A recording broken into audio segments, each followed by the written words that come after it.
Welcome to another episode of Two Tired Teachers. I'm Vinay. Hello, I'm Romy. And we're back with another heated, contested topic in education for today. And it may just be heated and contested for me, not for everybody else. So since it's that way for me and I'm doing the talking, that's what I'm going to call it, heated and contested.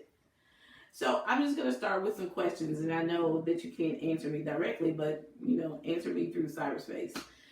How many times have you as a teacher been told that you should be the facilitator of the class rather than the person doing all the work? Mm-hmm.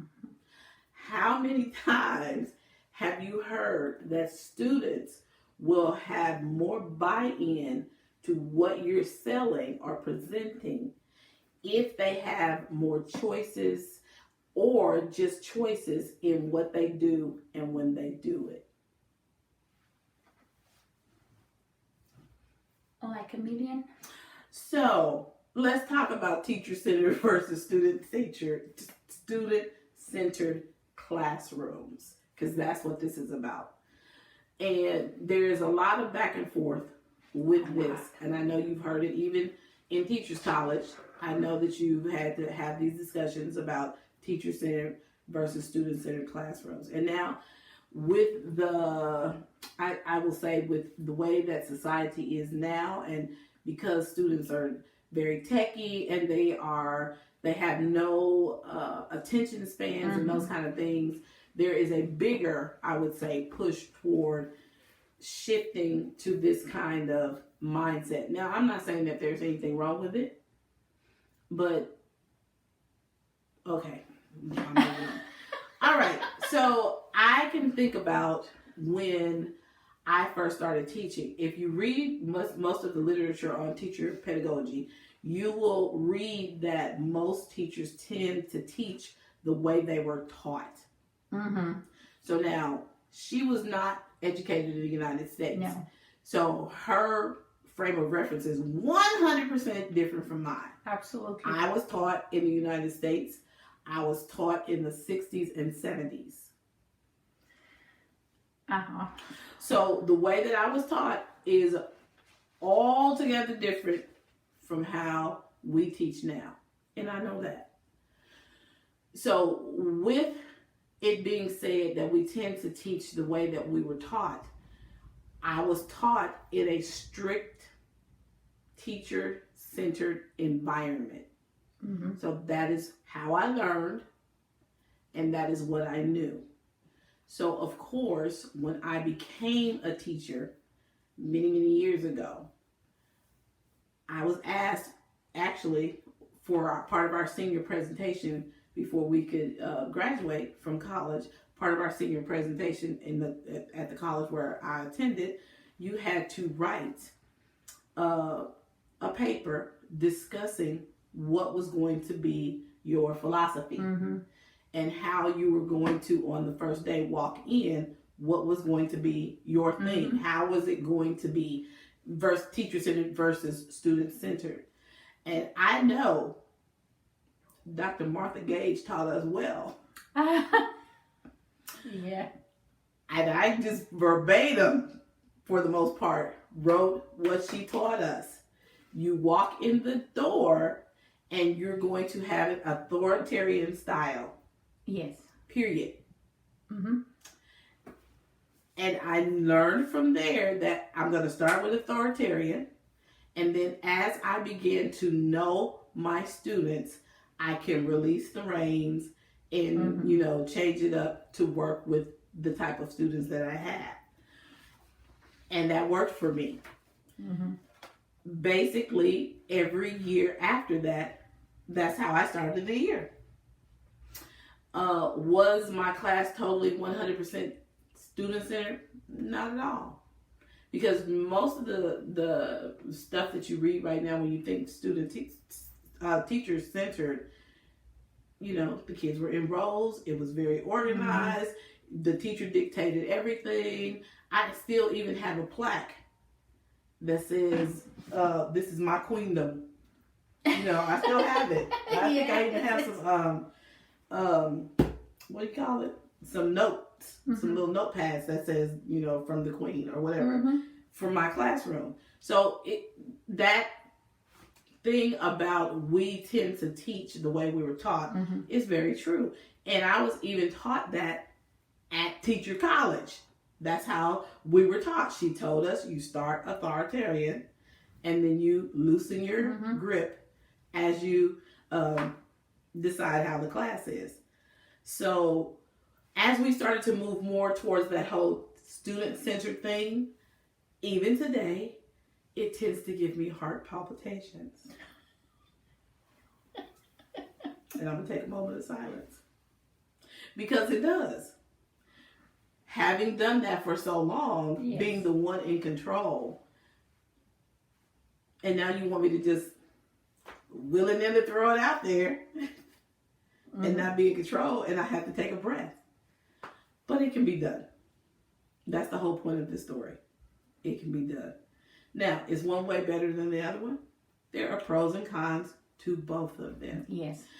So let's talk a little bit about them. And I know, again, if you've been to Teacher College, I'm going to start with this one because this one is probably the one that's more familiar to everybody. And Rumi has a book here that she's just gotten into, and she was just flipping through some pages, and I was just like, yep, there it is right there. Yeah. There is a organizer that I'm sure you learned in child psychology or education psychology that talks about the different ways that we teach and or learn. And it's broken into quadrants. And so when I start saying this, I know it's going to be very familiar to you. Yeah. So you have your behaviorism, you have your cognitism, you have your constructivism, and you have your connectivism. All those different isms that were created by one or the other psychologists that we had to learn all of those different names when we were in college. So all of them fit into one of the categories of either being teacher-centered or student-centered. And it's a lot. It's a lot. And personally, I don't think you can lump us into one or the other. I think at certain times you have to be this, and then other times this works. And I think that's probably where I have my biggest issue is that, like other topics that we talked about before, they want you to lump into one, pick a side and stay on that side. And you cannot pick a side and stay on that side. It all depends on what needs to happen in that class that day or that week or during that time. I'm all for being a facilitator if what we're doing lends itself to that. But sometimes we have to get this done. We have to get it done this way. And you just need to roll with me. And let's move on. It's so interesting because, the new theories come up, the old ones kind of move around and shift around, and there's a new revision and whatever it is.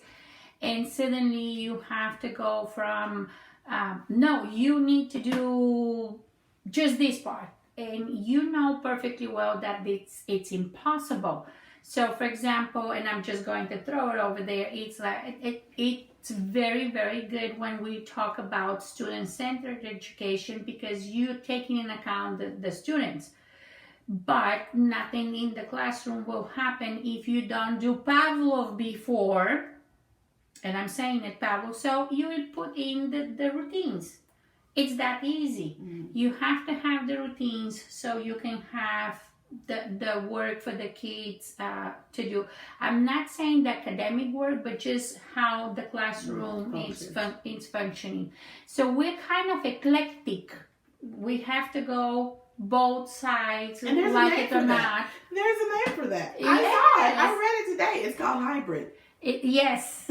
It's a hybrid classroom. If you kind of go both ways, you kind of merge everything into one, that's now called hybrid. Yeah, there's a name for everything. Yes.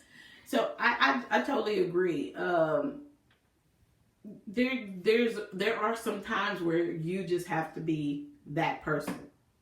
You know, and I know, you know, when we talk about the quadrants, the high, the low versus the high, the low, you know, when you're talking about teacher-centered versus student-centered, at any given time, you might fall into any of those Yes. 4 quadrants. Yes. And I want people to not think that you have to be one way or the other. And, you know, if I'm all of this, then I'm wrong. And if I'm all of this, I'm wrong.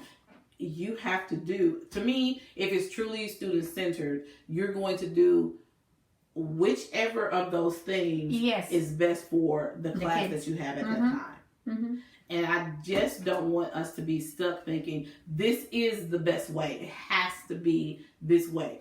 And I'll use, for example, right now, there's a great push in our building as well as in our district to, one, be techie, do the blended learning thing, and then 2, to be classes of choice. So we have a school in our district that recently got, and well, not just one, many schools in our district at every level that got awards because of their tech flip classroom innovations.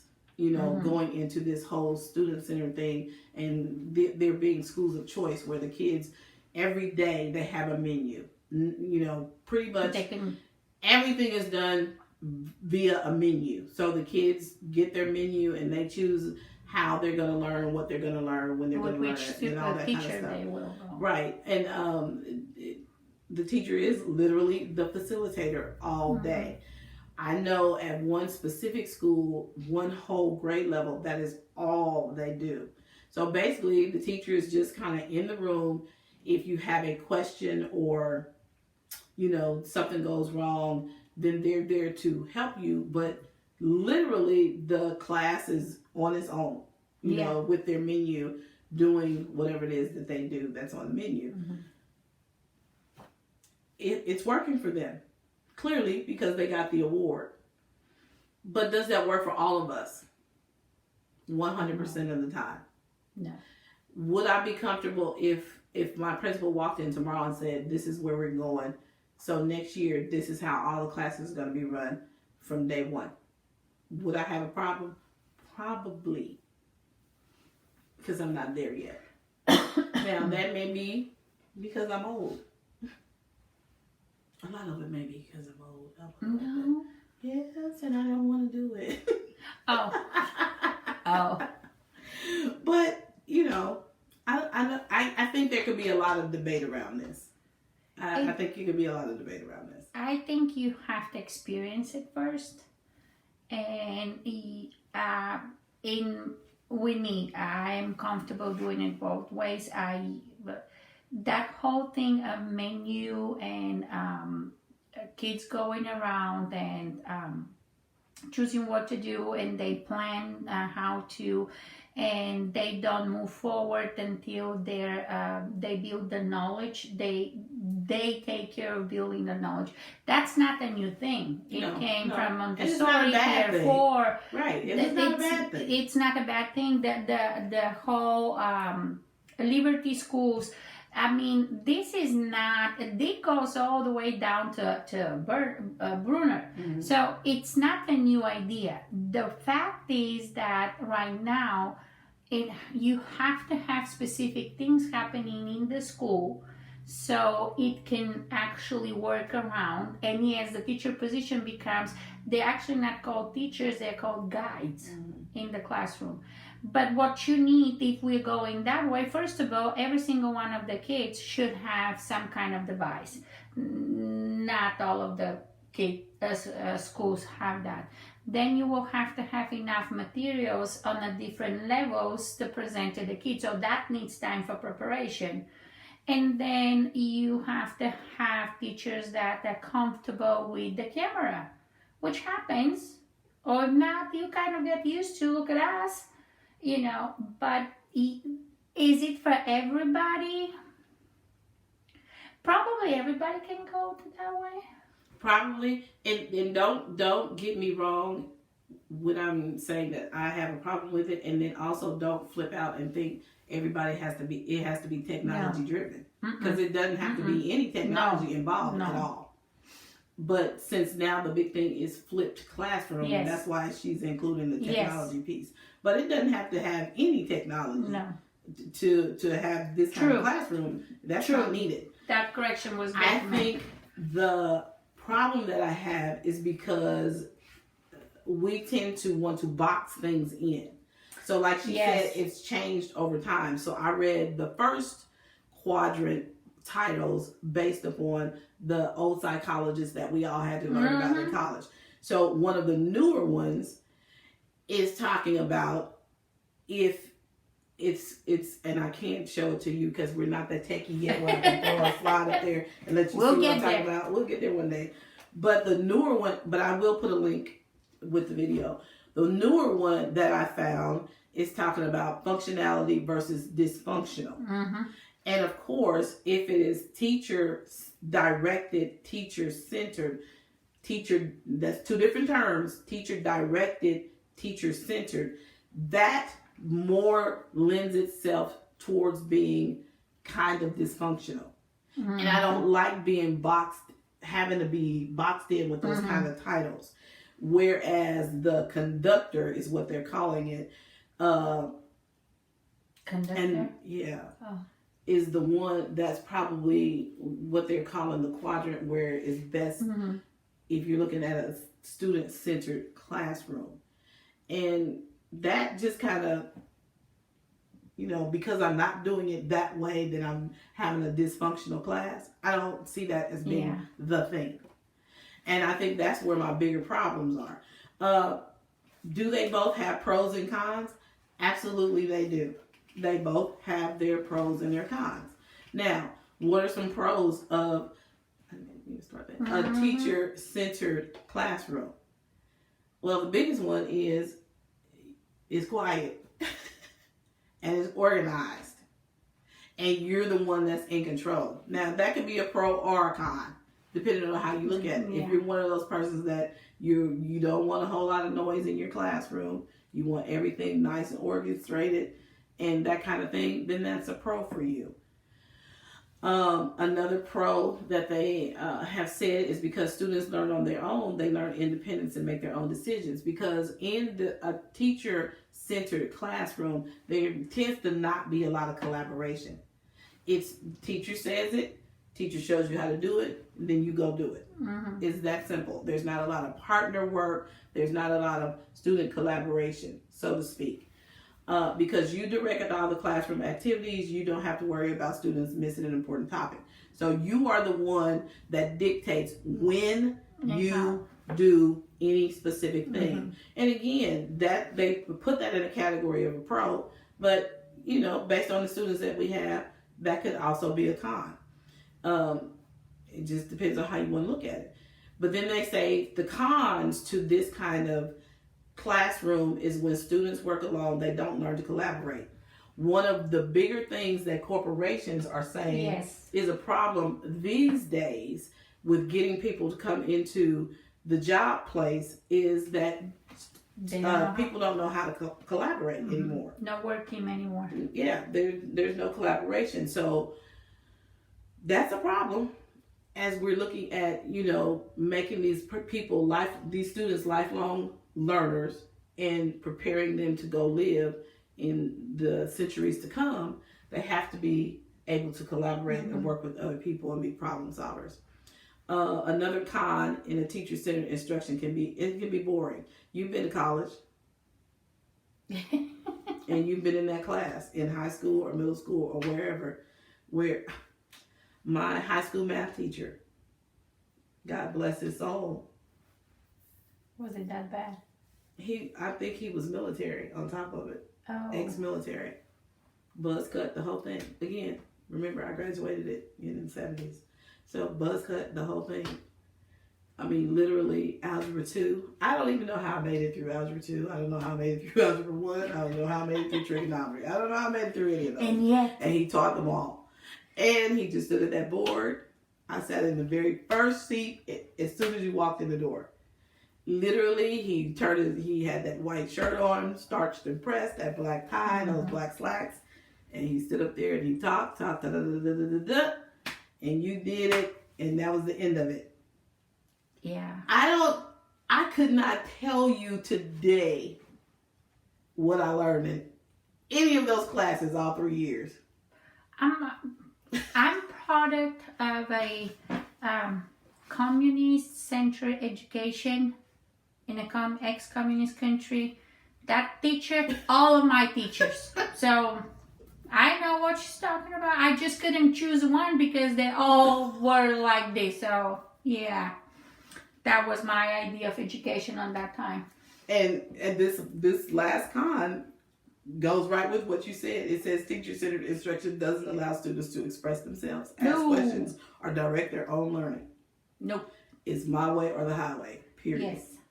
Now, I tend to lean towards teacher-centered, but not 100%. Because those cons right there and my own experience let me know that some of that is unnecessary. But when I look at the pros, I tend to not be able to deal with a lot of the noise, the chaos, the whole it doesn't look organized kind of thing. Sometimes, just because of the way that I was taught. Now, have I learned to get past it? Yes. Do I like it? No. But I know that it's something that is necessary for the students that we have now. Yeah. So then when you look at a student-centered classroom, what does that look like? Oh, I can tell you. Go. I mean, I worked in a private school in Mexico that was completely based on the Peer 4 teachings. So how it works, right? It's every kid is doing something. You can have 15 kids in the classroom. Well, at that time, the school had 15 kids per classroom. Oh my God, 15 kids per classroom. And each one of them could be on a different subject, on the different level in the subject. And you go around and help everything. And when you pull out materials, you pull the materials for the whole unit because you don't know where the kids are. They plan, they put together. It's a classroom that can be noisy, depending on what they're doing. But interestingly enough, it can be a very quiet class because they're working individually. Yeah. And they're focused on what they're doing. You can have, if the classroom is built on the age group, you can have kids that in that age group they're on, let's assume, first grade level, and you can have kids that are 3-4 levels on top. It's because of the way that they build their knowledge. But I, just like Renee, even though I worked for 2 years, I think, on that school. I loved it, but I see that there is problems with that. It worked for that particular school because it was a private school. And that was not something. There was no state accountability or, nothing. The grades were my grades. At the end of each step of the kids, they had a kind of test to complete. And mind you, not paper test. They can have some kind of project to complete and they get the grade. My thing with right now, it's this. I think it does not happen the way that it's going to happen, that it's supposed to happen, because at the end, administration is not ready to let go and recognize that, first of all, I'm beyond capable of building for my kids. But then the other thing is, how do you let the kids to build their own knowledge and to work on whatever they want to work if you have time frame tests that come from district, state, and everything else? So it's kind of this thing of, you cannot figure out where exactly is. Now, if you're in a school like ours, let everything go. I don't know how that would work with us.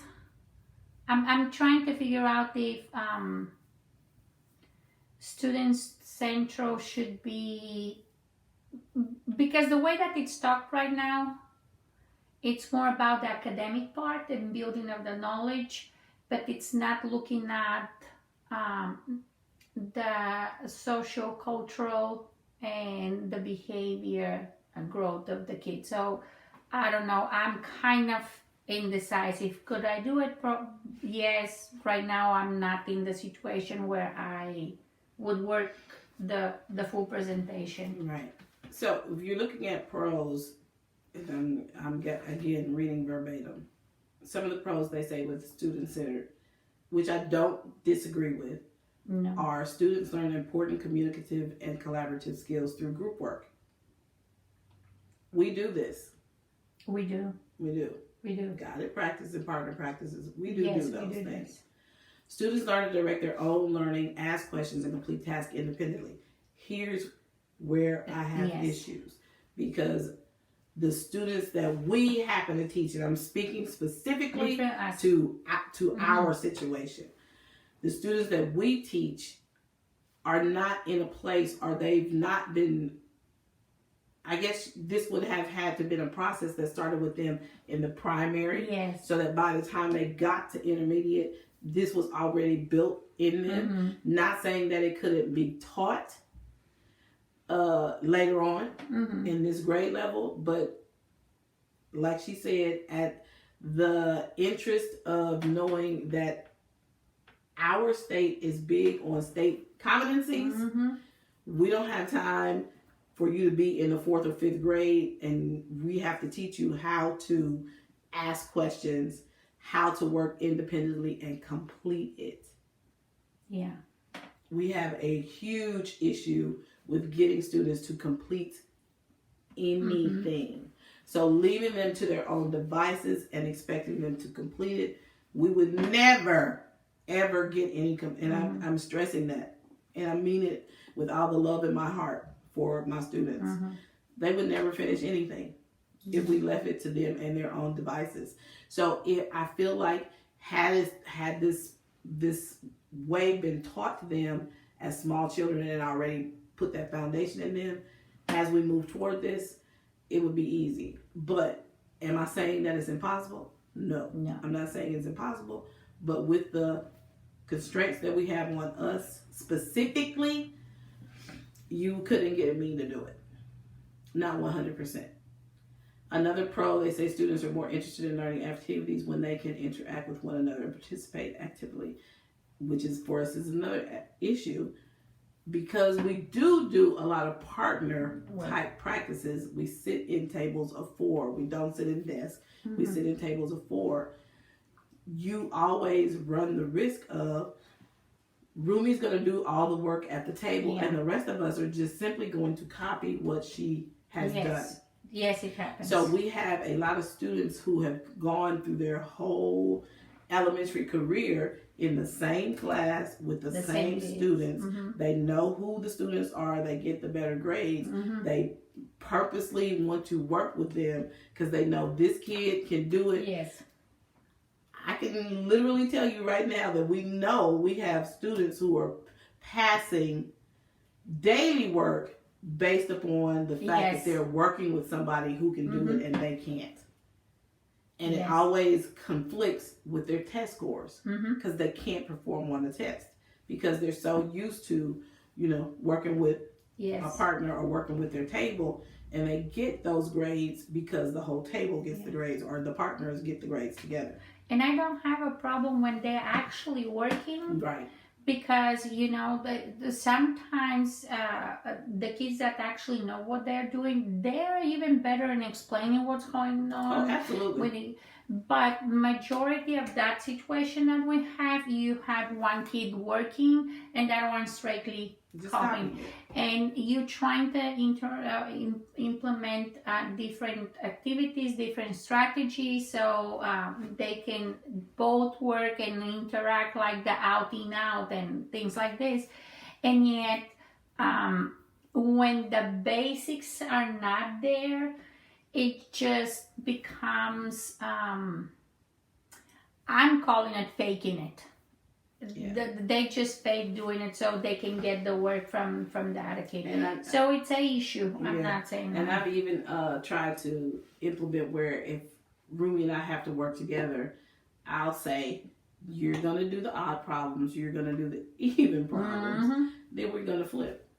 Yeah. And then you're going to check the work. You do all the even, you do 2 right now, you do 1. Then when y'all are finished, now you do 1 and you do 2. Now see if y'all came up with the same answer. And that's throwing kids for a loop. Yeah. You would. It was as if I told you, go build a nuclear bomb. No, you do 1, you do 2. When you're finished, now you do 1, you do 2. Now, put your papers together and see if you came up with the same answer. And that floors them. Yeah. So, can it be taught? Yes. Am I knocking it? No. Will it work for me right now? No. Oh, God. Cons. Because students are talking, classrooms may often be noisy or chaotic. I just say they're that anyway. That's not a pro or con for me. They're noisy or chaotic most of the time anyway, just because kids won't be quiet. No. Teachers may have to attempt to manage all students' activities at once, which can be difficult when students are working on different stages at the same project. That's true. That is a huge problem. That's a huge and that goes back to planning. Yes. That's a huge planning piece. This totally 100% will not work if you have not planned it to a T. Yes. Because you have different students working at very different levels. And for reading, oh my goodness, I can only imagine. You got to have 15 different reading levels. I mean, depending on your class. You may, I'm sitting with a class right now that's a 4th grade class that I have a student on a B. And then I have them all the way up to an R. They range from B to R.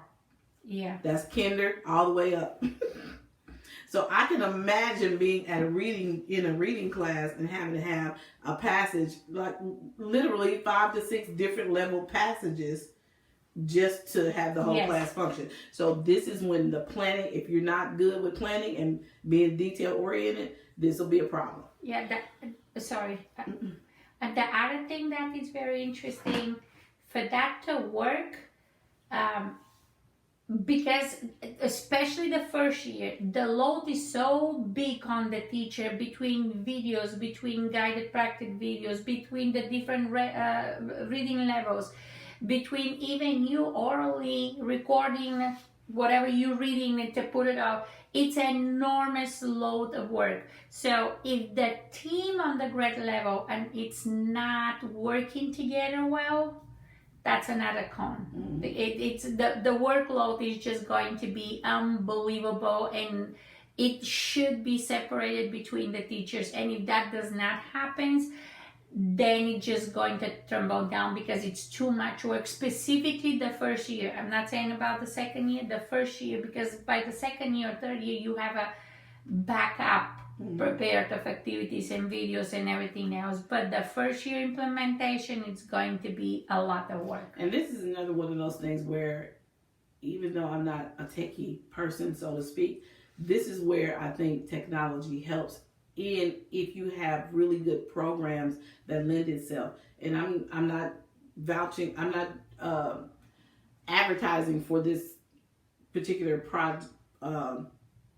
thing, but I know when we use KidBiz, that's a really good program because it's based upon, it's nonfiction reading, so I can use it for science as well as reading, and it tests the kids according to their Lexile number. And so then I can put in the topic that I want my kids to talk about. Say I used it for science, my partner used it for reading and language arts. I can put in that I want some content about, I don't know, matter or whatever. It will pull up all of the articles according to each student's Lexile. So that was less prep for me, having to go find content related reading on all these different Lexile numbers. All I would have to do is put them on this program and tell them this is what the content we're doing. And when they went in, signed in, it gave them the content based on their Lexile. which was a godsend. No, I agree with that. And there's a lot of programs like Yeah. this that they can be used, but then you have to have the approval. Well, that's what I was going to say. Because if your school buys it. If you So that's exactly. That's the back and Yes. forth and up and down with this. In order for any of this to work, like they put it on paper, like whomever created it put it and wanted it to be run 100%. You know, all powers have to be in agreement. Yes. You know, all the stars have to align. Everything has to, Yeah. you know, do what it does. But otherwise, it's almost so. Imagine you have a teacher that has, let's assume, 4 classes on a different level in the same subject. Okay, then this teacher should prepare videos for the 4 classes on a different level, then prepare the activities. I mean, when? Yeah. So if it does not work on the same level, and if the whole building gets on, okay, we're having a programs that are going to work for us, we can use those videos already done. We can mash up with the teacher videos, and we can have another programs that will look at the progress of the kids. Then the whole campus should buy on this, and then make the compromise like, well, probably the first year you're not going to get the standardized results that you want to, but you're just going to live with it. Yeah. And then looking at what she just said, minus the technology. Mm-hmm. The same thing would still have to happen. Yes. Everybody would still have to be on board, and there would be a lot of prep work that would have to go into that. All right, and then because we could just stay on this and argue. Oh, yes. Because the teacher doesn't always deliver instruction to all the students at once, some students may miss important facts, and I think this is lending itself towards if you're doing it via technology with the flipped classroom type kind of thing, where you're putting some kind of lesson on a video or something that the students are responsible for listening to get the initial content, the meat and potatoes of what you want them to learn. So I think this is talking more about that, because if you're a non-technology school, then you would have to either start with some kind of whole group or pull groups to give them the beginning of the content or whatever. Some students prefer to work alone. Some group work can become problematic. That would be me, the introvert. You know, the whole group thing is not always every kid's friend. You always have a kid in the room that does not want to work with a group. You have those conscientious students who also are worried about their grades, and they don't want to have somebody else possibly interfering with them getting the best grade that they want to have. Those are things you just have to deal with all the time. Whether you're doing teacher-centered, student-centered, flip, whatever, you're going to always have those kids that you have to deal with. Yes. So you have to decide on that. So one particular article that I read kind of said what we said from the beginning, that one, you as the teacher have to make the decision as to how your class needs to flow. Now, again, let's just put the disclaimer in there. We don't all work in the same district. We don't all work in the same building, and you have to do what's been delegated for you to do based on where you are. But at the end of the day, you have to be the professional and decide, how is this going to work for my class? And in the readings that I've done, they always end by saying you have to know your students and you have to do what's best for the class that you're in. So I fall in the hybrid category, because sometimes this is the better way to do it, but sometimes it has to be done this way so that something can be accomplished. Yeah. How do you feel about that? I mean, in my case, I would love to go to a full student-centered education, but I don't think that it's possible at this moment. Even when we talk not just the classroom and the class flow and routines, but when you talk about achievement of knowledge, academic knowledge. Even right now, it's impossible to go just whatever they get there, however they get there. And I mean, we literally have scripted lessons that we as a teachers have to present. We as a teachers have to work the same activity for everybody and everything else. And it's kind of that box. So in this case, what else I'm presenting for that kid that is way ahead, or the one that needs a little bit back, I don't think we are there right now. Once again, for me, in order that to happen, it should be, okay, so for the next 2 years, we're not expecting anything academically, for accountability, nothing like this. We're letting kids build their knowledge. We're letting kids get to their knowledge by themselves, whatever they're using and however they're using. We're getting time for the teachers to prep. With technology or without technology is going to be even more time for preparing stations, activities, and everything else.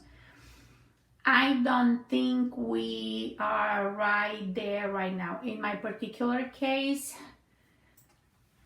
I'm one of those teachers that I like to present different options to the same activity, to the same standard, to the same knowledge.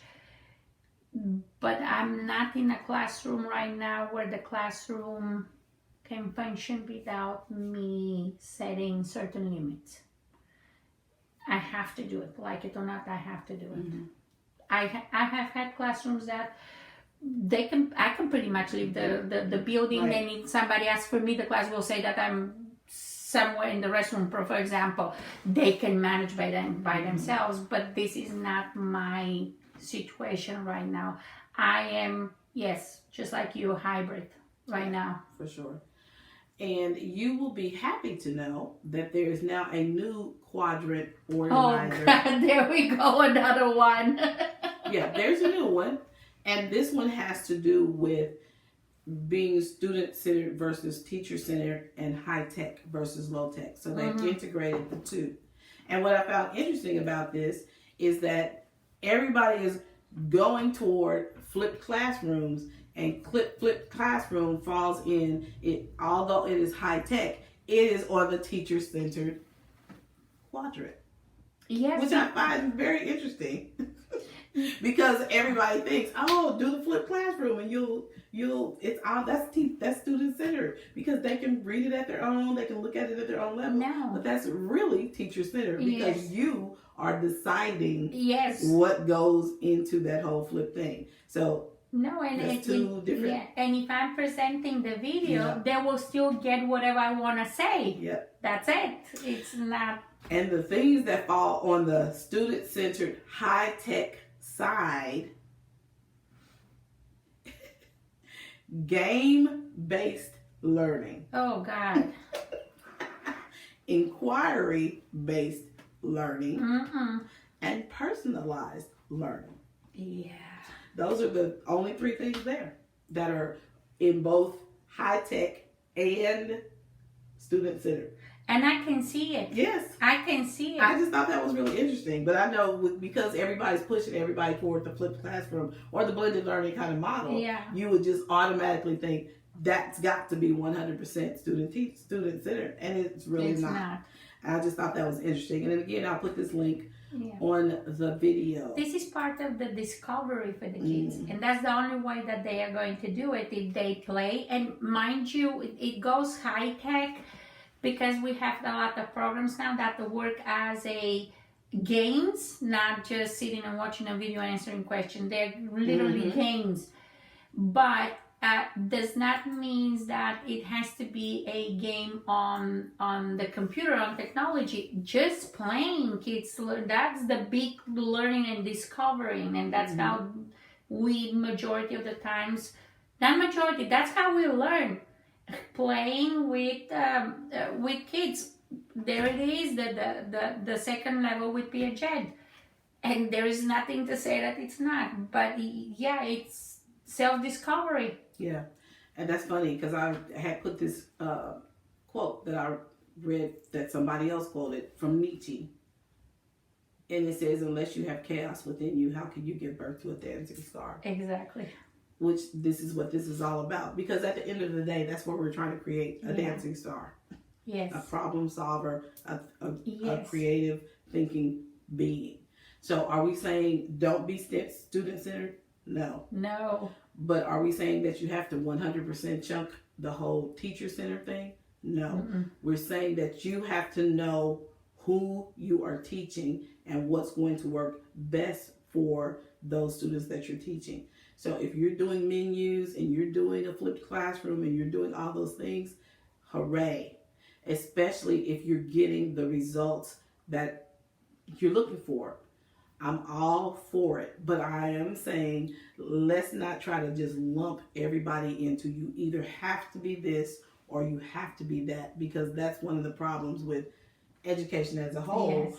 We're not allowing educators to be the professionals that they went to school to be, and giving them the opportunity to make the decisions that best suit their students. And if we're talking about, let's be real, if we're talking about student-centered classes, how about the powers that be not be so teacher-centered, so to speak? Because you're doing exactly what you don't want us to do in the classroom. You're mandating that it has to be done this way, this way, this way, this way, and you're not taking into perspective that way may not work for this school in rural America versus this school in suburbia versus this school in urban. Duh. Yeah. This school has this much money coming in. This one has no supplies, no money, no nothing coming in. And this one is somewhere in the middle. It does not work the same way for every single school. It never will. Yeah. Until we get equity, not equality. We don't all need the same things, but we all need equity. Equity. Look it up. Equity. Oh. Oh. No, and when you talk about student-centered education, the other thing that has to be taken in account is where exactly, what kind of experience those kids have. Because not the same way, as you said, rural schools will not have, the kids will not have the same experience as the kids in the urban area or suburbia area, you know. And interestingly enough, student-centered education, it's, I'm not going to say easily achieved, but it's more popular in rural schools because they don't have it. And the kids, majority of the time, have to work with the parents, and they're not working they go and help parents. They have that life experience. The same thing happens with the kids in urban area. Their experience is completely different than the kids of the suburban area. So if you're looking at that, these can open even more possibilities, different backgrounds for everybody. But then how do you put in these standardized assessments and telling the teachers that you have a scripted lesson? It does not work. Now, if you're one of those teachers that actually are doing it completely and it works and you have that experience and knowledge, please contact us. I'll pay you to teach me.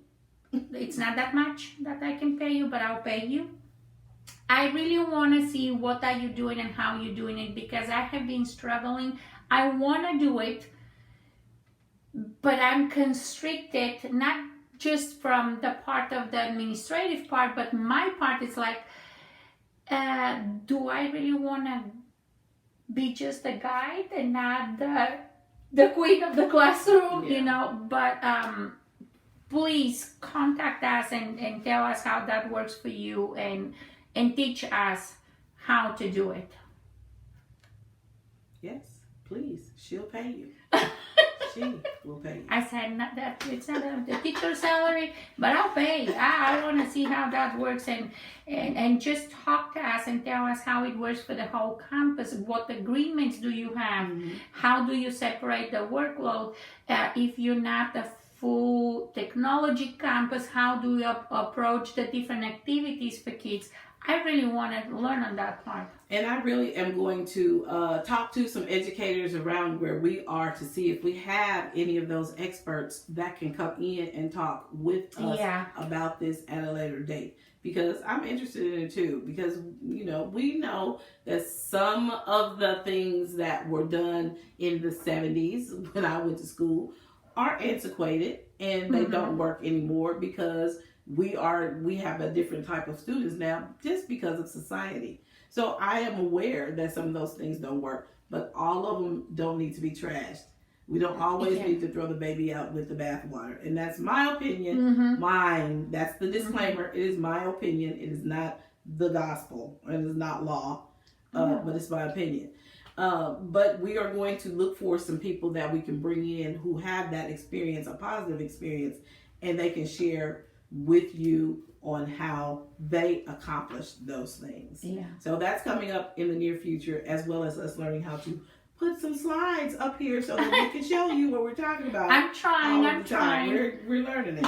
All right. So we're going to end it on that note, and we hope that you have a great evening, afternoon, whatever time it happens to be that you're watching this. And we'll see you next time on Two Tired Teachers. Bye-bye.